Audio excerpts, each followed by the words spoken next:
First of all, for those of you who may not know me, I am Debbie Freeman. I'm principal at Dalton High School, and I certainly want to thank you for your attendance today. And I would also like to, at this time, thank our staff, community, students, and everyone in our entire community for the support they have given us as we have been under investigation by GHSA. I want us to be able to share some information with you, and then after we share the information, we'll be glad to answer questions that you may have. Today, we received notification that Dalton High School will have to forfeit wins as to GHSA has declared a player as migrant and therefore ineligible to participate in games. We will not be subject to any fines or be placed on probation, but we do have to forfeit the wins. We believe strongly that we painted a clear picture of a complex situation to GHSA that demonstrated that Dalton High School followed reasonable precautions regarding this player's living situation. Dr. Swearingen's ruling is based on his belief that every precaution was not taken. Therefore, we will begin the appeals process on his decision soon. We will have to file for the appeal within 5 days, but we do not know when we'll be able to present our case to the committee. But once we receive an answer from the appeal, we will certainly be in contact with our local media as we were today. We cannot answer too many questions about the details of the issue, as this is still an ongoing situation. As principal of Dalton High School and as an educator, this situation has been a professional blow to me. I expected more courtesy and consideration from another district and am disappointed in the actions of the reporting school's administration. I went into education many years ago because of my love for young people, and I felt that all educators shared that same interest. But on October the 14th, that changed for me. We were notified around 11:45, October the 14th, that Southeast High School had filed a complaint against us and that their principal, Mr. Satterfield, had actually signed the complaint. When I called Mr. Satterfield and asked him when he knew of the situation, he told me that he had gotten the information on October the 5th. Had Southeast contacted anyone at Dalton High School as soon as he knew this, we would have handled the situation immediately, just as we did when GHSA contacted us. And then Dalton High School would be forfeiting fewer games. I believe that Southeast administration acted purposefully and intentionally as they collected information, planned and submitted their report after our 6th game of the season, but prior to the deadline for submitting a complaint. The student in question attended Whitfield County schools from kindergarten through the 11th grade, and this student is the one who has suffered the most in this entire situation. Our main concern has been for this young man. My wish is that Southeast would have handled this situation differently, but they didn't. And now this incident has changed the lives of this young man, his family, our school, and our community. I know that you'll have questions as to how this has affected and will affect Dalton High Catamount football. So at this time, I'm going to let Coach Land come and address that.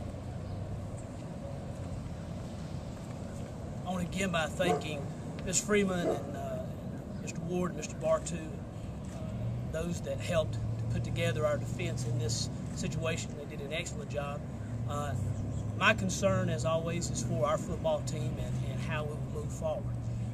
I am privileged to be the head football coach of the greatest high school in at least this area and at least the areas that I know of. These young men are fine young men, and as far as we're concerned, we have a game this Friday night. The opponent is really not what's the concern, and nor is really our future. We're going to win, and as far as we win, we'll be able to continue to play.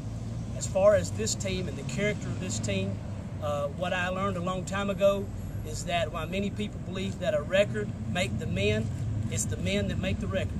What I'm sure of is that the integrity and the character of the young men that play at Dalton High School goes unchanged and goes unfettered. And moving forward from this point, we will use this as an opportunity for us to get better, first of all, as young men, second of all, as a football team. Once again, I'm privileged to coach these young men, and as I left them, I I saw a group of young men that had a resolve to them, first and foremost, to support their teammate who is hurting, and secondly, to bind together as a band of brothers and to move forward as a great football team that will be remembered at some point for the great things that it has done.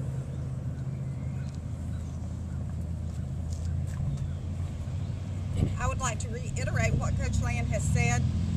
Our football players have grown through this experience and have come closer as a group, and this entire situation is not about the past, it's about the future.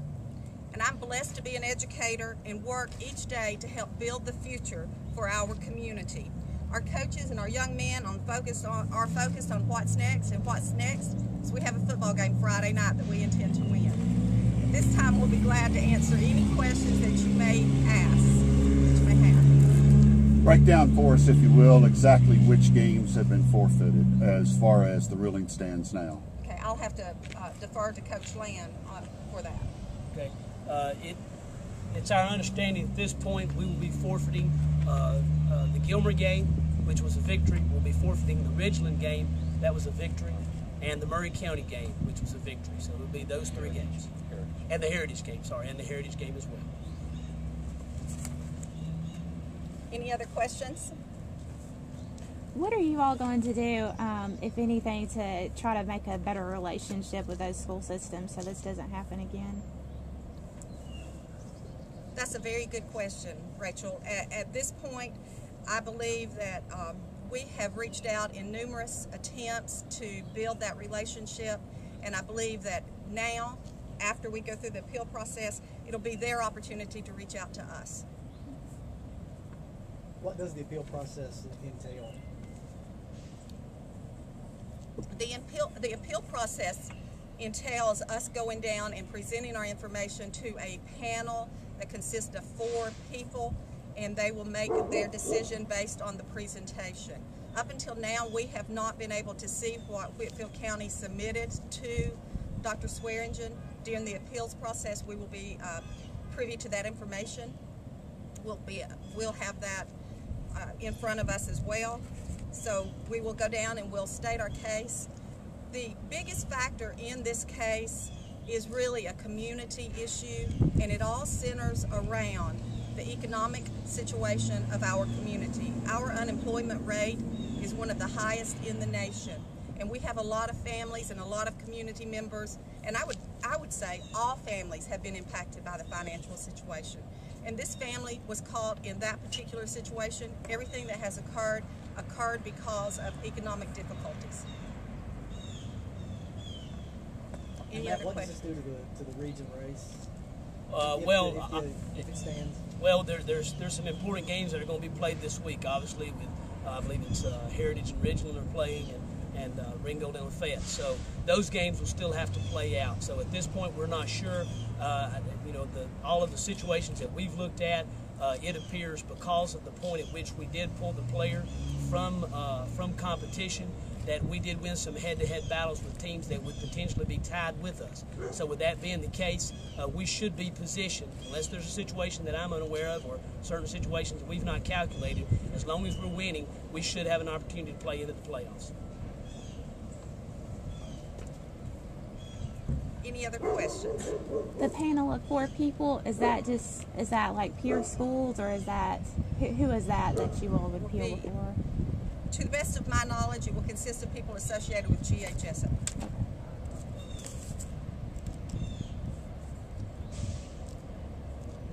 I would like to take this opportunity to tell you that Dr. Swearingen is going to release his statement at 12 today, and be on the lookout for that in whatever way you would normally receive that from them.